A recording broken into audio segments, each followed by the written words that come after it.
নতুন এসেছেন সৌদি, তাহলে ভিডিওটি আপনার জন্য। সৌদিতে আসার পর প্রথম যে 3টি কাজ আপনার করা বাধ্যতামূলক, অবশ্যই আপনি করে রাখবেন। যদি না করে থাকেন এখনই করেন, না করলে আপনি বিপদ হতে পারে। কাজ 3টি হচ্ছে আফসার অ্যাকাউন্ট খুলবেন, নাফাত অ্যাকাউন্ট খুলবেন, আর একটা হচ্ছে আপনার অবশ্যই খোয়া অ্যাকাউন্টে খুলবেন। যদি সম্ভব হয় ব্যাংক অ্যাকাউন্ট খুলবেন। ব্যাংক অ্যাকাউন্ট কিছুদিন পরে খুললেও সমস্যা নাই, কিন্তু এই 3টা অ্যাকাউন্ট অবশ্যই আসে প্রথম সপ্তাহে খোলার চেষ্টা করবেন। কেন প্রথম সপ্তাহে খোলার চেষ্টা করবেন সেটি নিয়ে আমি কথা বলি। আফসার অ্যাকাউন্ট হচ্ছে আফসার ইকামা, যেটাকে বলে আফসার ইকামা হচ্ছে প্রথমে আপনার ইকামা নাম্বার বেরোলে আফসার অ্যাকাউন্ট হয়। যে এই আফসার অ্যাকাউন্ট হচ্ছে আপনার 3 মাসের ফ্রি। সৌদিতে আসার পরে এয়ারপোর্টে নামার পরে 3 মাস হচ্ছে এই আফসার অ্যাকাউন্ট মাধ্যমে চলতে পারবেন, কারণ তখন থেকে আফসার অ্যাকাউন্ট মেয়াদ শুরু হয়। আর আফসার অ্যাকাউন্ট খোলার পরে আপনি অবশ্যই অ্যাপসে ঢুকে দেখবেন যে আপনার ভ্যালিডিটি কত, আপনি কতদিন সৌদিতে আফসার অ্যাকাউন্টে থাকতে পারবেন। এটা হচ্ছে সাধারণত 3 মাস থাকে, ঠিক আছে? কারণ আপনি যদি আফসার অ্যাকাউন্ট না খুলেন আপনি তো জানতে পারবেন না এগুলো। আফসার অ্যাকাউন্ট অবশ্যই খুলবেন ইকামা নাম্বার দিয়ে। আপনি যার মাধ্যমে আসছেন তার থেকে ইকামা নাম্বার নেবেন, নিয়ে আফসার অ্যাকাউন্ট খুলবেন, আফসার অ্যাকাউন্ট খুলবেন।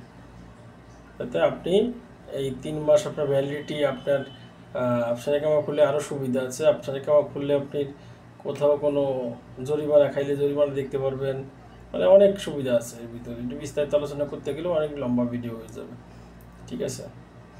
তারপরে আছে আফসার ইকামা খোলা হয়ে গেলে আপনার যখন ইকামা কার্ড করতে দিবে, আপনাকে যে আনবে বা যে কফিল আপনার স্পন্সর ইকামা কার্ড জয়েন করে দিবে। আফসার ইকামা দিয়ে আপনি চলতে থাকবেন, পরবর্তীতে আপনার ইকামা কার্ড চলে আসবে, ঠিক আছে? তারপরে নাফাত খুলতে হবে। নাফাত কেন খুলতে হবে?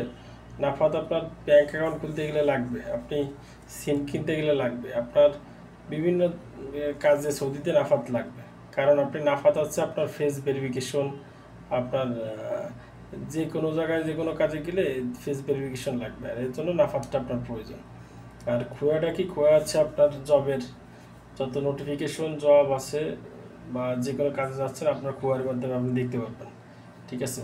যদি কোনো কোম্পানিতে আপনি ঢুকতে চান অথবা কোনো কোম্পানির জব অফার পেয়ে থাকেন, তাহলে খোয়ায় আসবে।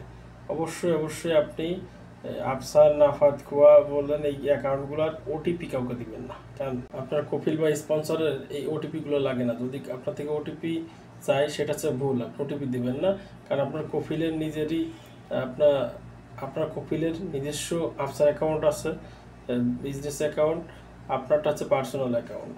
তার খোয়া বলেন এ বলেন সবই আপনার কপিলের আছে, সুতরাং আপনারটা আপনার কপিল চাইবে না। যদি কখনো চায় সেটা আপনি দিবেন না, কারণ এটা দিলে আপনি ঝুঁকিতে পড়তে পারেন, ঠিক আছে? আফসার অ্যাকাউন্টে আপনার প্রশাসনিক যদি কার্যক্রম আপনার আফসার অ্যাকাউন্টের মাধ্যমে আপনি দেখতে পারবেন। আর খোয়ার মাধ্যমে আপনার জব সম্পর্কিত তথ্য পাবেন, আর নাফাত তো আপনার বিভিন্ন কার্যক্রমের ভেরিফিকেশনের ক্ষেত্রে, ঠিক আছে? সুতরাং আফসার অ্যাকাউন্ট, খোয়া অ্যাকাউন্ট, নাফাত এগুলো বাধ্যতামূলক। পরবর্তীতে আপনি ব্যাঙ্ক অ্যাকাউন্টও করে নেবেন সুযোগ পেলে, ঠিক আছে? আজকের ভিডিও এই পর্যন্ত। ভিডিও যদি ভালো লাগে তাহলে আপনি লাইক, কমেন্ট, শেয়ার করবেন, চ্যানেলটি সাবস্ক্রাইব করে পাশে থাকবেন। ধন্যবাদ। আসসালামু আলাইকুম।